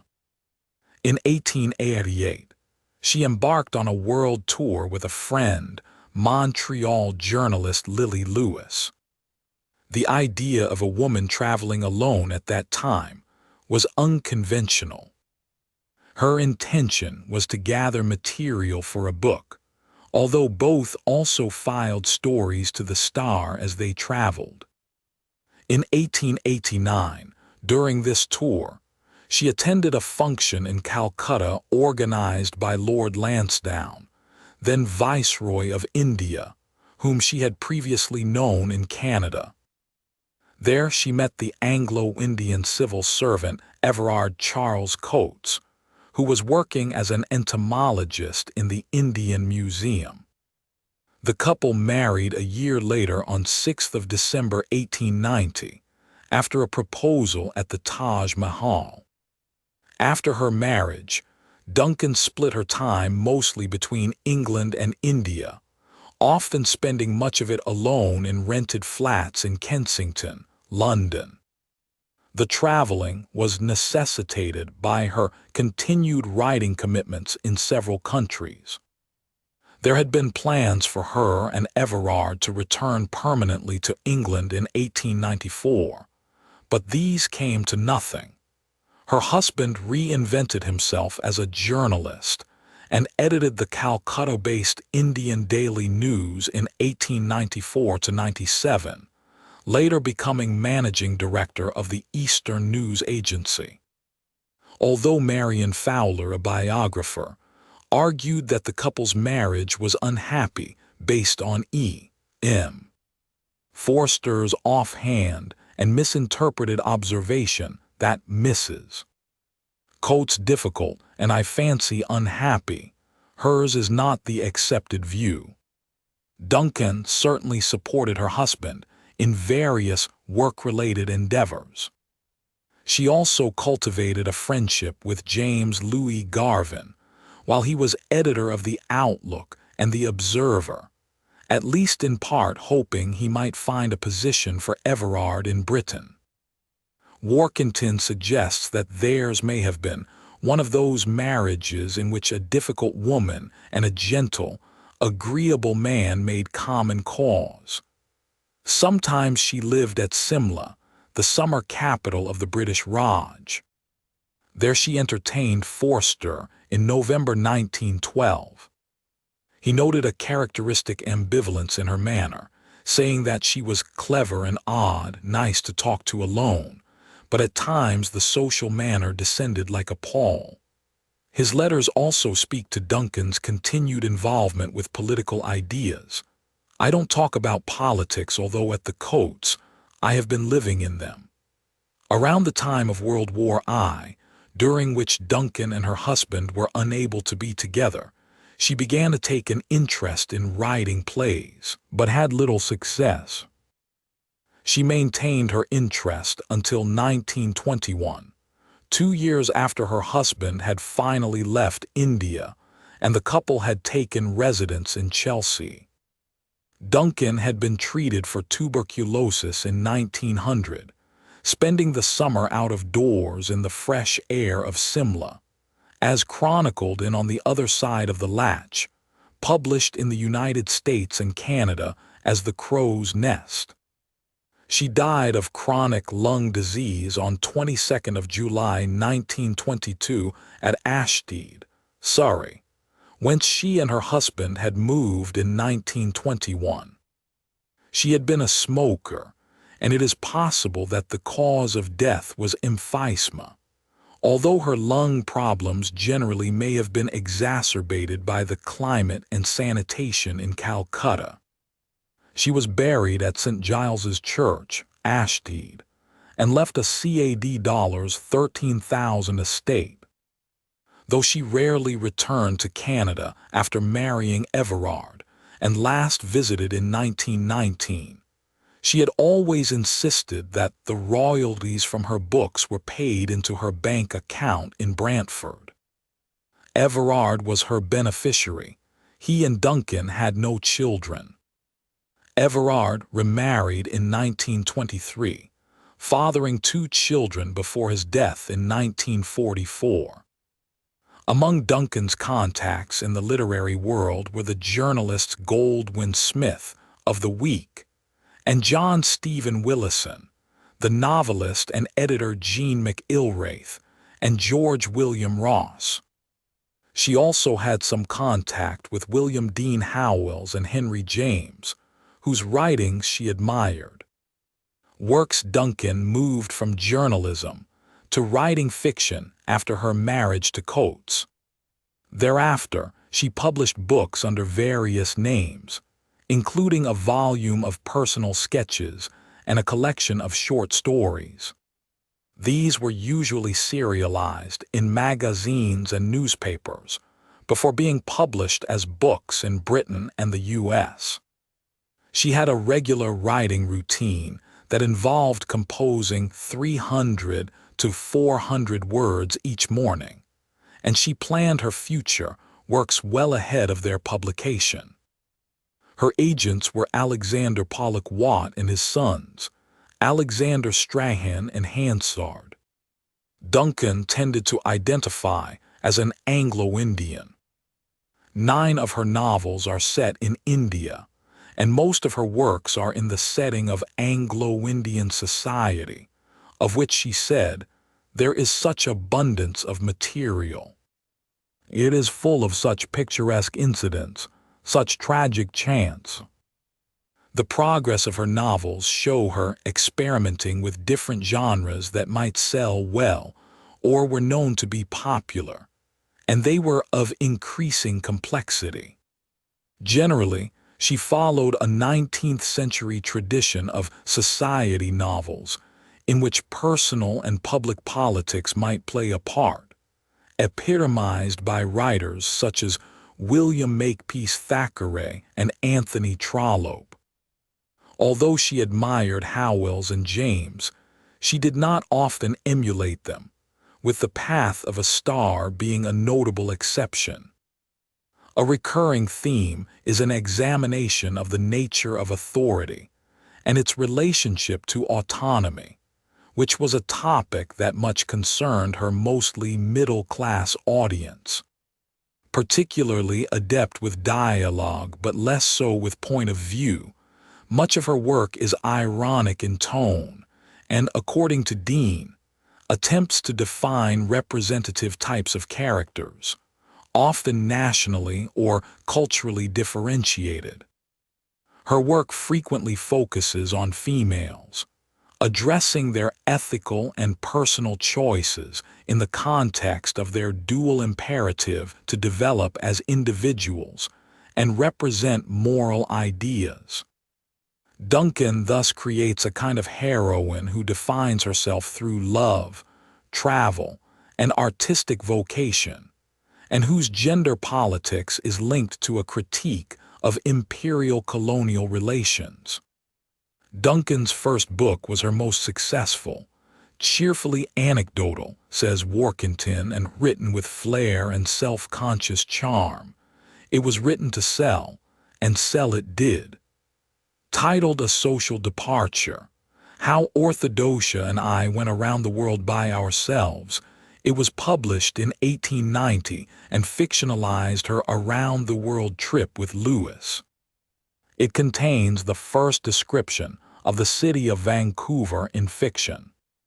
According to Dean, the book relies on the strengths of Duncan's journalism, close observation, description of manners, and wry humor, while transforming the narrator's traveling companion from the sophisticated Lewis into a naive and romantic English girl.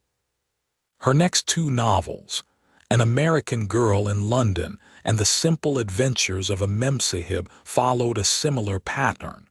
But then came A Daughter of Today, described by Dean as her first serious novel, and by Workington as a new woman work that is flawed but fascinating. It was with this fourth book that she took to, using both her married and maiden name.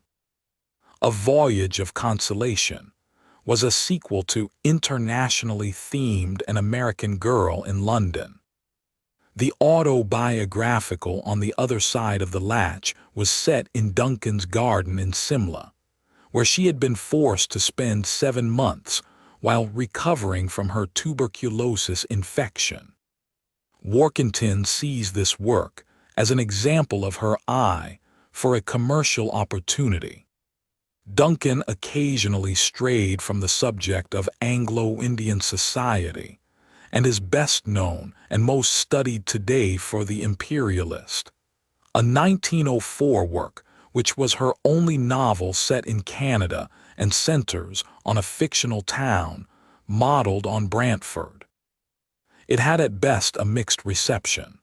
Germaine Workington says that despite being the first truly modern Canadian novel, it was too progressive for its audience, poorly received, and remained largely unread until the 1960s. Nowadays, it is the most popular of her works, and the remainder, once generally much more popular, are read mainly as a means of contextualizing it. Dean says that at the time of publication, the London Spectator complained that it hid a medicinal message in a spoonful of jam, while the Globe asserted that Duncan was disqualified by her gender from writing on political subjects. The New York Times praised the work, however, as did Toronto Saturday Night. To the Canadian, to the Ontarian especially, it means more than any other Canadian story, for it gives with truth and with art a depiction of our own community. Cousin Cinderella is set in London, and with his royal happiness constitutes the other work by Duncan that has significant Canadian themes, although neither is set in Canada. While not studied to the extent of The Imperialist, Cousin Cinderella is considered by Anna Snaith to be an important work. While Duncan was no radical, Cousin Cinderella's feminism, its Canadian nationalism, and its critique of Canada's place within the empire make it an important text of colonial modernity, particularly in relation to gender and urban space. Duncan's is a rare and subtle look, for the period, at how the economic and political workings of imperialism affect women and the private sphere of personal relations. Some later books, notably set in Authority, written in particularly ironic style, and The Burnt Offering, took as their theme the subject of Indian nationalism. In these, she was able to draw on the similarities of experience between her colonized homeland and her colonized adopted land. Set in Authority, which was titled The Viceroy until very near to publication, stands out as a notable failure in her commercial sense, and an act perhaps of stubbornness, being an overtly political novel published immediately after the poor reception of The Imperialist, which itself had been a novel about politics. Its central character, Anthony Andover, is now known to have been based on Lord Curzon, who was unpopular with Anglo-Indians. His royal happiness was adapted for the stage in 1915. Today, says Workington, with the exception of the imperialist, Duncan's oeuvre appears only occasionally in the writings of students of feminism and post-colonialism, trawling the backwaters of the Edwardian novel, and almost never in accounts of Anglo-Indian literature. Selected bibliography, A Social Departure, How Orthodoxia and I Went Round the World by Ourselves. New York, Appleton. 1890. As Sara Jeannette, Duncan, Two Girls on a Barge. New York, D. Appleton and Company. 1891. As V. Cecil Coates, published in March, An American Girl in London. 1891. ISBN 9780665052903. Cite book, ISBN/date incompatibility. Help, as Sara Jeannette Duncan, published in August, The Simple Adventures of a NCUBE. 1893. ISBN 9780665052958. Cite book, ISBN/date incompatibility. Help, as Sara Jeannette Duncan, A Daughter of Today, a novel. D. Appleton and Company. 1894. As Mrs. Everard Coates, Sara Jeannette Duncan, Vernon's aunt, being the Oriental experiences of Miss Lavinia Moffat. 1894. As Sara Jeannette Duncan, Mrs. Everard Coates, The Story of Sunny Sahib.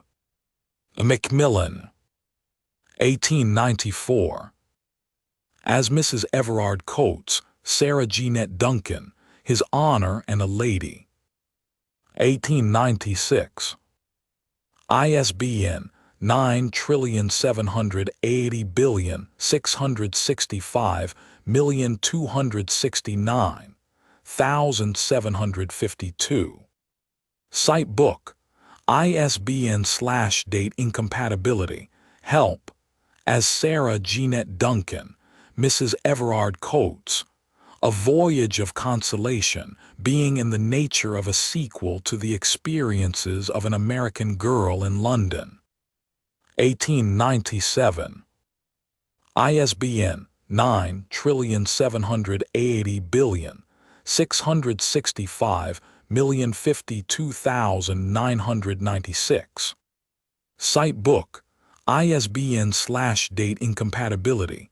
Help, as Sara Jeannette Duncan, Mrs. Everard Coates, Hilda, A Story of Calcutta. Lef A. Stokes. 1898. As Sara Jeannette Duncan, Mrs. Everard Coates, The Path of a Star. 1899. As Mrs. Everard Coates, Sara Jeannette Duncan, On the Other Side of the Latch. 1901. As Sara Jeannette Duncan, Mrs. Everard Coates, also published under the title The Crow's Nest. 1901. As Mrs. Everard Coates, Sara Jeannette Duncan, Those Delightful Americans. New York, D. Appleton and Company. 1902. As Mrs. Everard Coates, Sara Jeannette Duncan, The Little Widows of a Dynasty, an article published in Harper's Magazine, The Pool in the Desert. D. Appleton and Company. 1903. As Mrs. Everard Coates, Sara Jeannette Duncan, A Collection of Short Stories, Duncan, Sara Jeannette. The Imperialist. ISBN 9780771,091,209.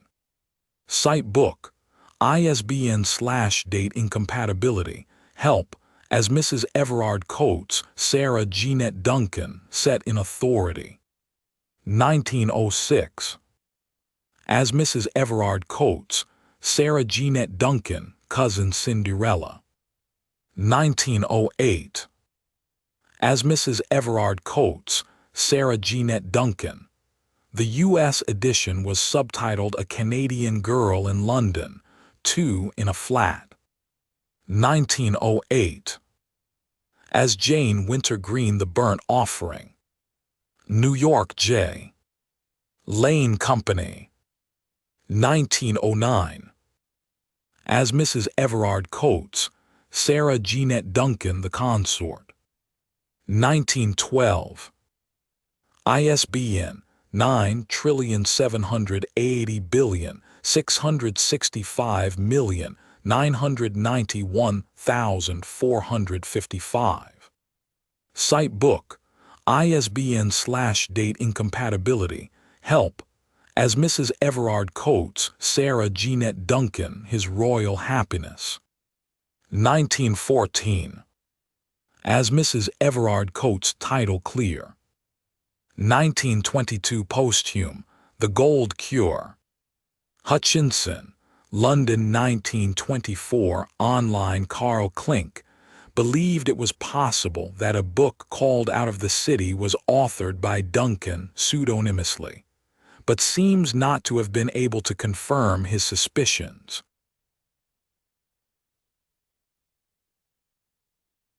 That is all for tonight. Let the silence settle in. Sleep well.